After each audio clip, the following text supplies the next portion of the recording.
Por eso es importante el aprendizaje de la palabra del Señor. Porque a medida que vas aprendiendo y vas conociendo, vas moldeando tu estilo de vida para que tu estilo de vida externo se vaya alineando con lo que eres internamente.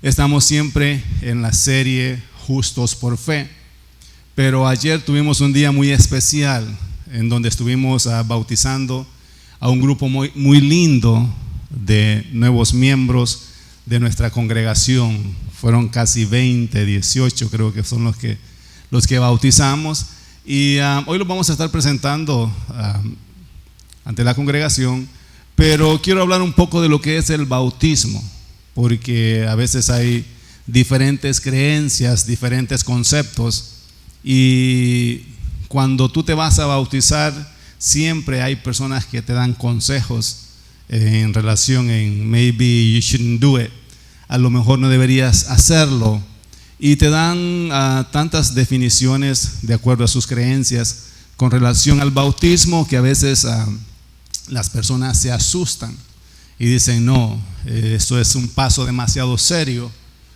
yo no estoy preparado para eso, yo soy cristiano pero así como que no muy comprometido, y eso del bautismo ya es cosa seria y yo como que todavía no estoy seguro. Pues hoy vamos a estar hablando de lo que significa el ser una nueva creación. ¿Cuántos se consideran nueva creación? New creation in Christ. Eso es lo que somos. Somos una nueva criatura en Cristo. Somos hechos de nuevo. Yo quiero que abras tu Biblia en el libro del Evangelio según Mateo, y en el capítulo 3 vamos a estar leyendo un pasaje que nos habla del bautismo de Juan, y vamos a estar hablando un poco de la diferencia entre el bautismo de Juan y nuestro bautismo, para que podamos ir entendiendo e ir aprendiendo también lo que la palabra del Señor tiene para nosotros. En el libro de Mateo capítulo 3 les voy a leer la historia. Dice que en aquellos días vino Juan el Bautista predicando en el desierto de Judea y diciendo: arrepentíos, porque el reino de los cielos se ha acercado.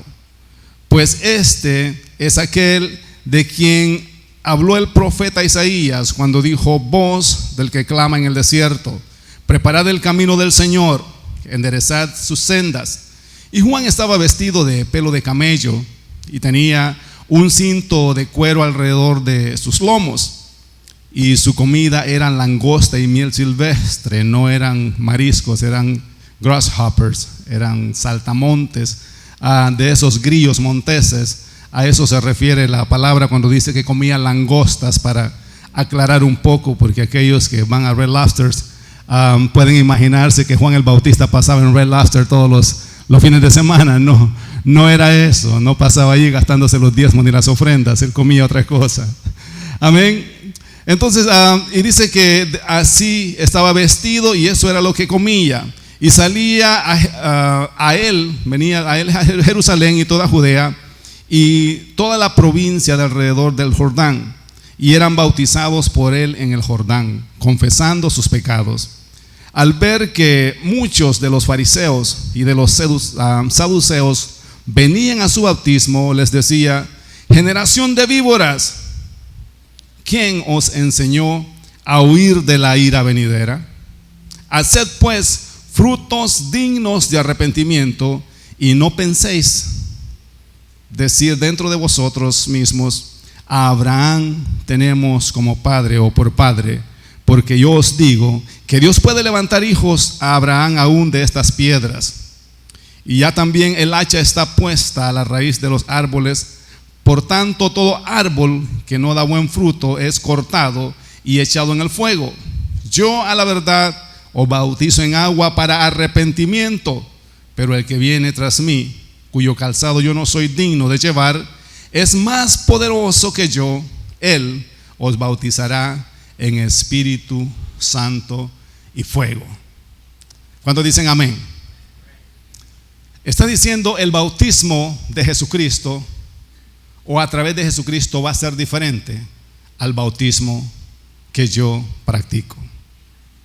El bautismo en agua es un acto de tan importancia en la vida del cristiano que la religión ha confundido un poco todo esto para que muchos cristianos no participen de esa gran bendición.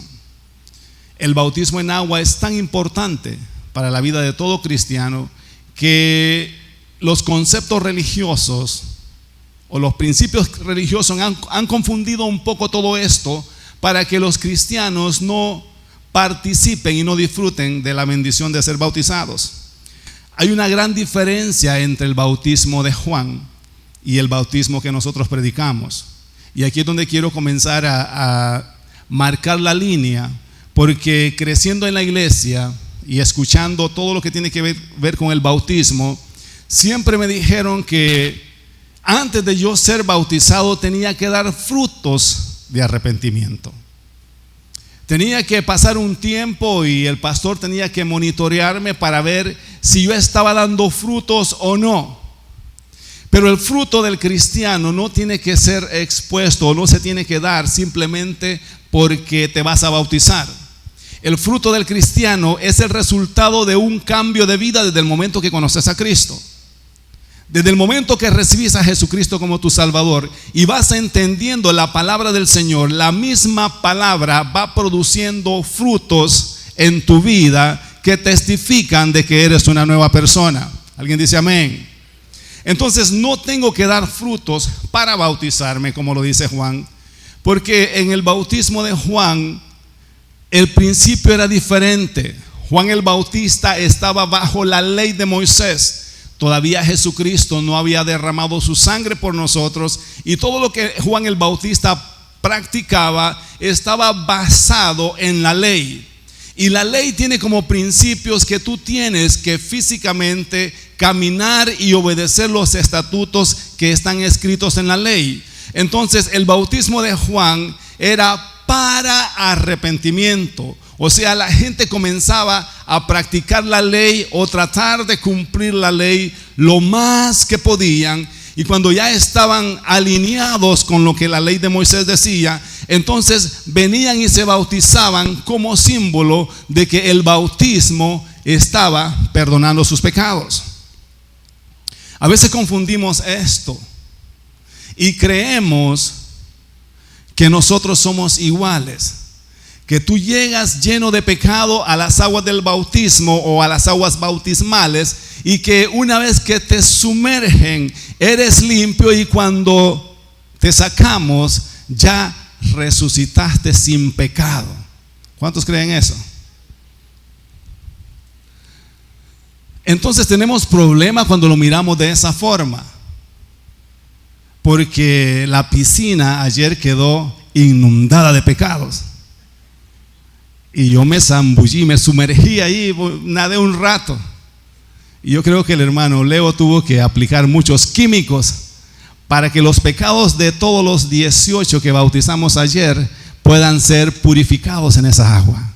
¿Cuántos creen que el agua quedó llena de pecados? Ya los puse a pensar, ¿verdad? Están así como un poco pensativos. Estoy aclarando puntos equivocados que hemos venido creyendo y practicando por muchos años.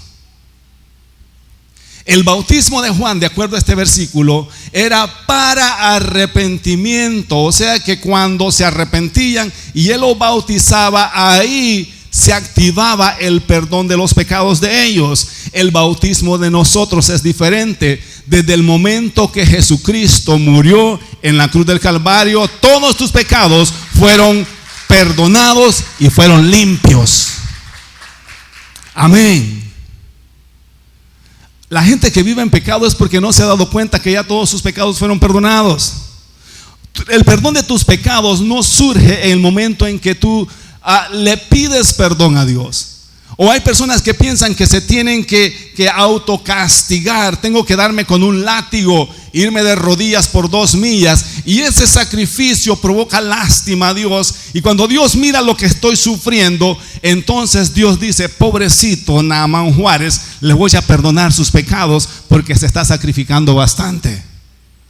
Pero el perdón de tus pecados no ocurre en el momento que tú le pides perdón a Dios. El perdón de tus pecados ocurrió hace 2000 años en la cruz del Calvario, cuando Él derramó su sangre por ti. Dijo: Padre, perdónales porque no saben lo que hace. Y Él perdonó tus pecados presentes, tus pasados y tus futuros. Amén. ¿Cuántos lo creen? Entonces, el bautismo de Juan y el bautismo que nosotros practicamos es diferente. Por eso es que yo no le puedo decir a una persona: te voy a dar 1 año para ver si estás dando fruto de arrepentimiento, y una vez que yo vea que ya cambiaste, ya estás dando fruto, entonces te voy a bautizar. Porque ese no es el principio del bautismo que nosotros tenemos. Porque los frutos de arrepentimiento son el resultado del conocimiento de la palabra del Señor. Y una persona, cuando está recién convertida, no tiene todo el conocimiento. Eventualmente algo va a hacer que no está de acuerdo a la palabra del Señor, porque no conoce en plenitud todo lo que la Biblia dice. Entonces tenemos que tener paciencia con ellos. No es que son pecadores, sino es que no han aprendido a vivir como santos. Yo no puedo esperar hasta que una persona esté dando todos estos frutos para decirte: ahora ya me convenciste de que eres una nueva criatura, ahora te voy a bautizar. Porque ese era el bautismo de Juan. Yo estoy en el bautismo de Jesucristo. Por eso es que dijo: esto es lo que yo hago para mientras viene alguien más. O sea, el bautismo de Juan cubría una época, una temporada. Estoy haciendo este bautismo mientras aparece aquel que los va a bautizar en Espíritu Santo y fuego. No podemos mantener el bautismo de Juan en nuestros tiempos, porque eso solamente fue para ese tiempo, para el ministerio de Juan. Por eso es que ya los discípulos no bautizaban en el bautismo de Juan. Ellos bautizaban en el nombre de Jesús, porque el bautismo había cambiado. ¿Cuánto le dan un aplauso al Señor? Juan bautizaba a judíos, Juan no bautizaba a gentiles. Entonces yo no puedo apegarme al bautismo de Juan, porque él no bautizaba a los gentiles, él bautizaba a los judíos nada más. El bautismo de Juan era para perdón de pecados. Los judíos practicaban diferentes bautismos, y uno de ellos era cuando una muchacha se iba a casar. Ellos tenían diferentes formas de bautizarse, o diferentes bautismos. Cuando una muchacha se iba a casar, la llevaban al río y la bautizaban para limpiarla de toda impureza familiar. Entonces se la entregaban al esposo bautizada, limpia. Ese bautismo simbolizaba que cualquier mala maña o mala costumbre, para ser un poco más suave, que la muchacha trajera de sus padres o de su hogar paterno, en el bautismo quedaba limpia, y el padre le estaba diciendo: te la entrego así como nació, limpita y pura. Si de aquí para allá se te arruina, ya no es mi problema. Amén. Por eso es que dice la palabra que Jesucristo, como el esposo, nos lavó para presentar la iglesia a sí mismo como una esposa sin manchas y sin arrugas. Estaba hablando de una costumbre judía, la cual se practicaba cada vez que una muchacha iba a contraer matrimonios. ¿Estamos entendiendo la palabra del Señor mejor? Por eso es que habla así y dice que Él nos limpió. Él limpió a su iglesia para presentársela a sí misma en el lavamiento de las aguas, dice Pablo. Entonces, esta era una clase de bautismo, y el bautismo para el perdón de pecados era otro.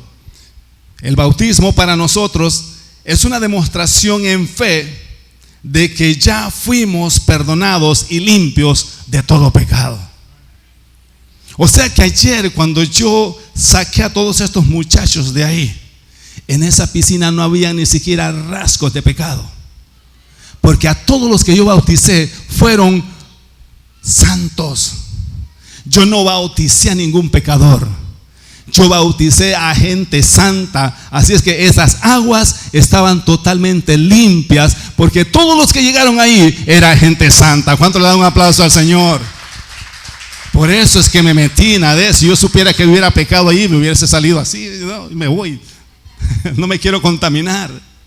Y por eso es que los muchachos nadaron, se divirtieron, y no hay necesidad de purificar la piscina, porque solo bautizamos a aquellos que ya habían sido lavados con la sangre de Cristo en la cruz del Calvario.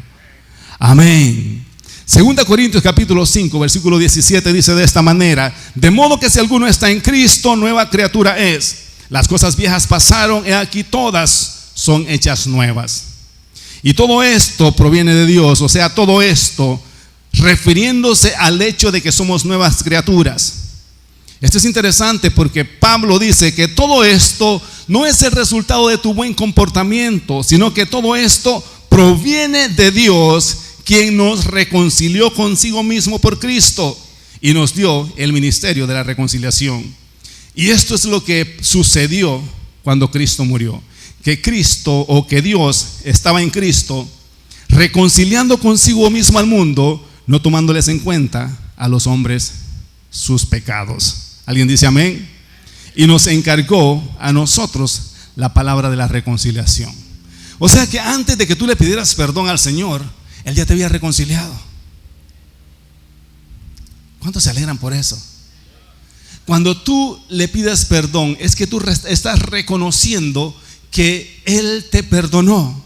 Tu perdón y tu limpieza no se activa en el momento que tú le recibes. Tu limpieza y tu perdón se activó en la cruz del Calvario. Lo que sucede es que cuando yo lo acepto y creo en Él, estoy activando ese regalo sobre mi vida. La diferencia entre el que se condena y el que se salva es que el que se salva acepta el perdón de sus pecados, y el que se condena dice: no, yo no creo que eso es para mí, no lo acepto, no lo recibo, yo no creo en Él. Es así de simple la diferencia. Y tenemos un ejemplo gráfico. Cuando Jesús murió en la cruz del Calvario, estaban dos hombres, un incrédulo y un creyente. El incrédulo decía: yo no creo que tú eres hijo de Dios. Si eres hijo de Dios, bájate de esa cruz, sálvate y luego nos salvas a nosotros, y entonces voy a creer de que eres hijo de Dios. ¿Estás entendiendo cómo piensa un incrédulo? Si en verdad eres hijo de Dios, esto tienes que hacer por mí para yo poder creer. El creyente dijo: aunque no te bajes, yo sé que tú eres el hijo de Dios. ¿Y qué importa si te bajas o no te bajas? Si me socorres o no me socorres, al fin y al cabo este cuerpo se va a morir hoy o se va a morir mañana. Lo que yo quiero es que te acuerdes de mí cuando vengas en tu reino. Dale un aplauso al Señor grande. Creo que tú eres el hijo de Dios. Creo que vas a regresar en tu reino, y lo que quiero es que te acuerdes de mí. Eso es ser un creyente. Estaba un incrédulo y estaba un creyente. Y ahí creo que fue la primera vez que los creyentes con los incrédulos comenzaron a pelear. Porque el creyente le dice: ni aún temes a Dios estando en estas circunstancias. Y yo no sé qué le contestó el otro. A lo mejor le dijo: shut up, I'm not talking to you, I don't know. Pero comienza el primer pleito entre un incrédulo y un creyente. El creyente le reprochaba el hecho de que no podía creer aún estando en esas circunstancias. El otro le dijo: yo quiero que te acuerdes de mí. Y Jesús le da un free pass to heaven.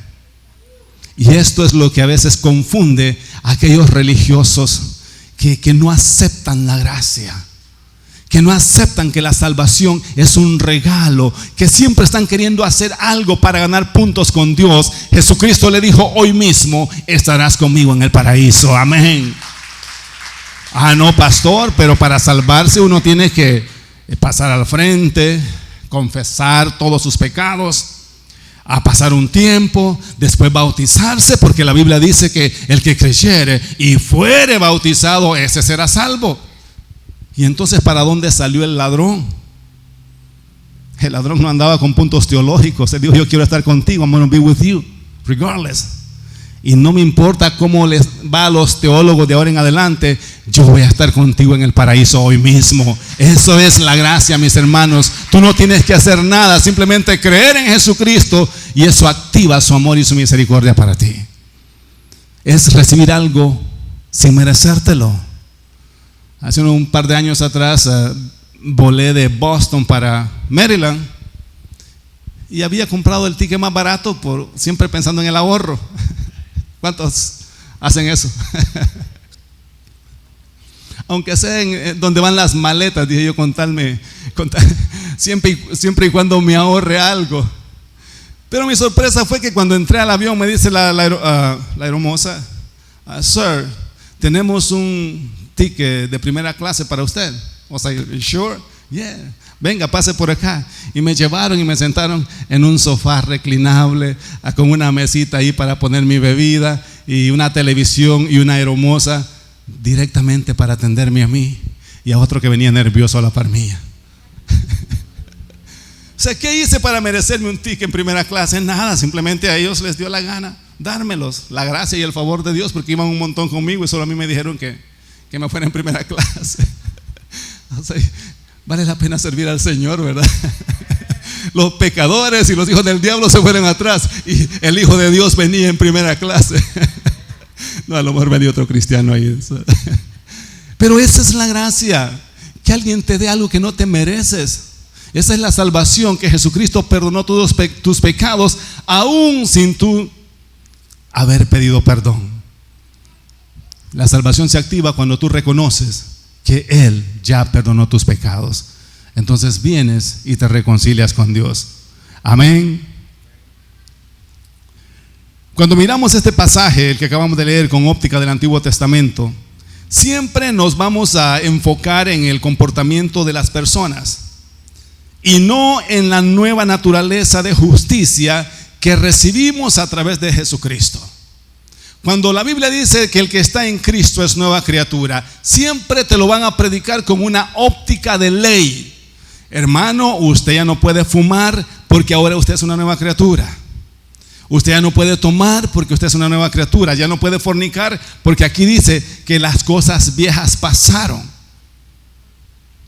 Y no estoy diciendo que tienes que seguir fumando ni tomando. Estoy hablándote de lo que te dicen basado en este versículo. Pero Pablo no está hablando del comportamiento humano. Pablo está hablando de lo que sucede en el espíritu del hombre cuando recibe a Jesucristo. Está diciendo: la naturaleza de pecado con la que naciste fue quitada y ahora hay una naturaleza de justicia en ti. Porque esto que sucede con el hombre que recibe a Jesucristo, dice Pablo, no proviene del hombre ni de las obras del hombre, proviene de Dios, que es el que nos reconcilió consigo mismo. Es Él el que te da su justicia. No tiene nada que ver con tu comportamiento. Tiene que ver con su misericordia, el favor de Él sobre tu vida, que te implanta una nueva naturaleza.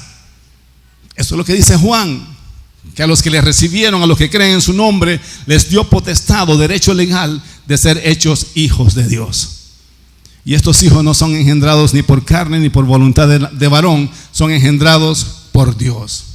El cambio de las personas, porque creo que ahorita estás pensando, bueno, está bonita la cosa, puedo seguir igual, porque como no se refiere al estilo de vida del hombre, pues entonces podemos vivir igual. No es así. El cambio del comportamiento de las personas es el proceso del aprendizaje y del conocimiento de Dios. Una persona no cambia porque yo la obligo a cambiar. Una persona cambia porque entiende lo que Dios tiene para ellos. El conocimiento de la palabra de Dios es lo que produce el cambio, la transformación en la vida de una persona. Por eso es que yo no puedo andar detrás de los miembros de mi iglesia viendo quién peca y quién no peca y ver cómo los cacho en el pecado. No tengo tiempo para eso. Porque aunque los persiga y aunque les ponga un detective, si quieren pecar, siempre van a pecar. Porque el abstenerse del pecado no tiene que ver con una regla y una norma que yo te ponga en la iglesia. Tiene que ver con el conocimiento de Dios a tu espíritu, A medida que tu mente va conociendo a Cristo, vas aprendiendo, vas comenzando a vivir como Dios quiere que vivas. ¿Alguien dice amén?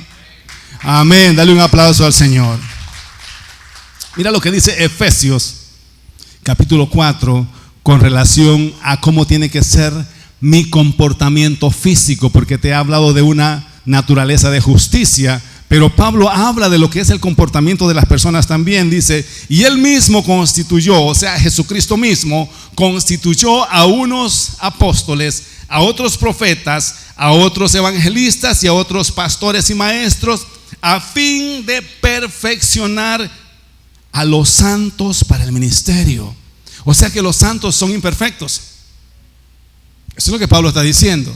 ¿Estamos entendiendo correctamente? Porque dice que hay que perfeccionar a los santos.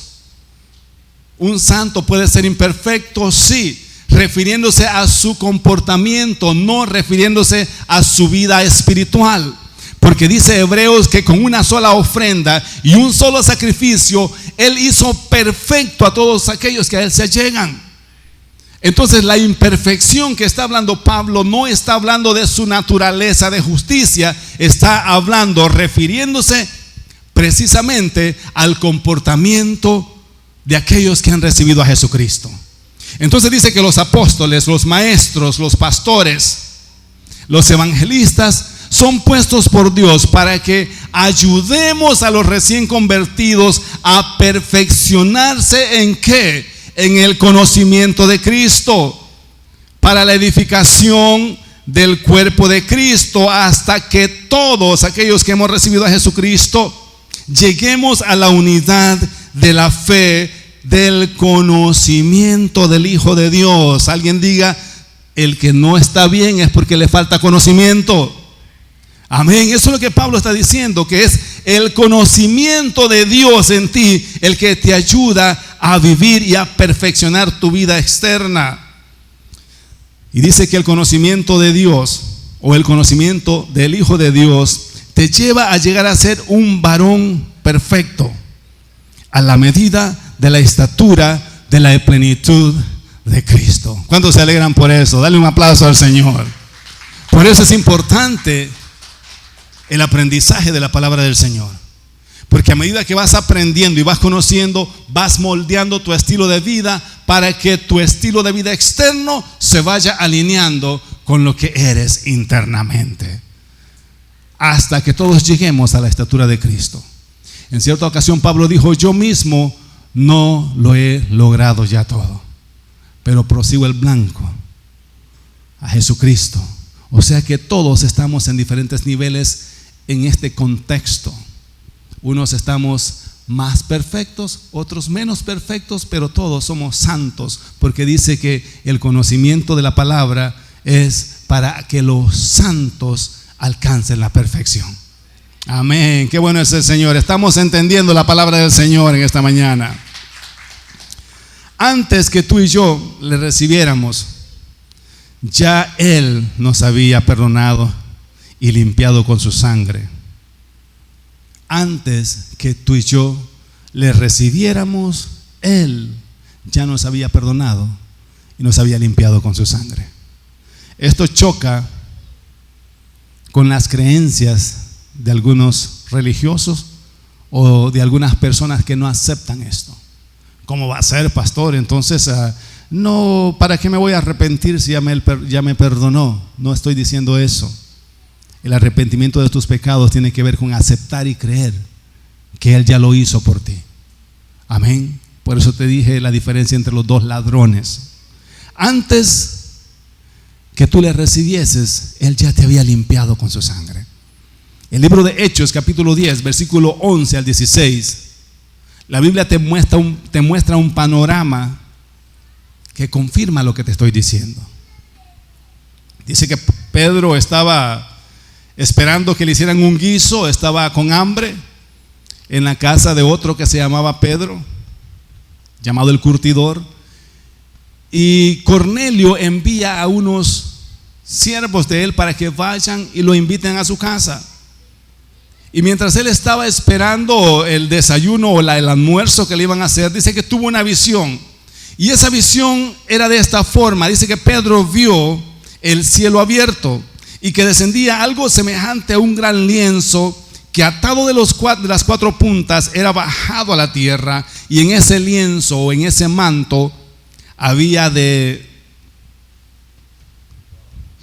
toda clase de reptiles y de aves del cielo. Habían animales reptiles, animales inmundos. Y le vino una voz que le dijo: levántate, Pedro, mata y come. Entonces Pedro dijo: Señor, no, porque ninguna cosa común o inmunda he comido jamás. Volvió la voz a él la segunda vez. Lo que Dios llamó, eso es lo que Jesucristo le dice: lo que Dios limpió, no lo llames tú común. Y esto se hizo 3 veces, y aquel lienzo volvió a ser recogido al cielo. 3 veces le dijo Jesucristo: Pedro, mata y come. Y 3 veces Pedro le dijo: Señor, no, porque nunca he comido en un buffet chino. Trayéndolo a nuestros tiempos, ¿verdad? Ahí comemos de todo, gloria a Dios. Ahí habían toda clase de reptiles. Pero lo bonito es que Dios le dice a esta gente, porque se entiende, Pedro entendía, y Jesús sabía que Pedro le estaba entendiendo, que se estaba refiriendo a los gentiles, no animales, porque de esa era la forma que los judíos miraban a los gentiles, como reptiles, como animales inmundos, cosa inmunda. Y dice: yo no voy a ir a los gentiles, porque yo nunca he estado en medio de los inmundos, nunca he comido cosa inmunda. No puedo ir a predicarles a ellos, porque eso va en contra de mi creencia, de mi crianza, de lo que he aprendido en toda mi vida. No me pidas que haga eso, porque eso va en contra de mi religión. Y Jesús 3 veces le dice: no le llames común o inmundo a lo que yo he limpiado. Hace unos días veía una publicación en donde estaba una culebrita con un gorrito y una Biblia, y dice: vamos para la iglesia.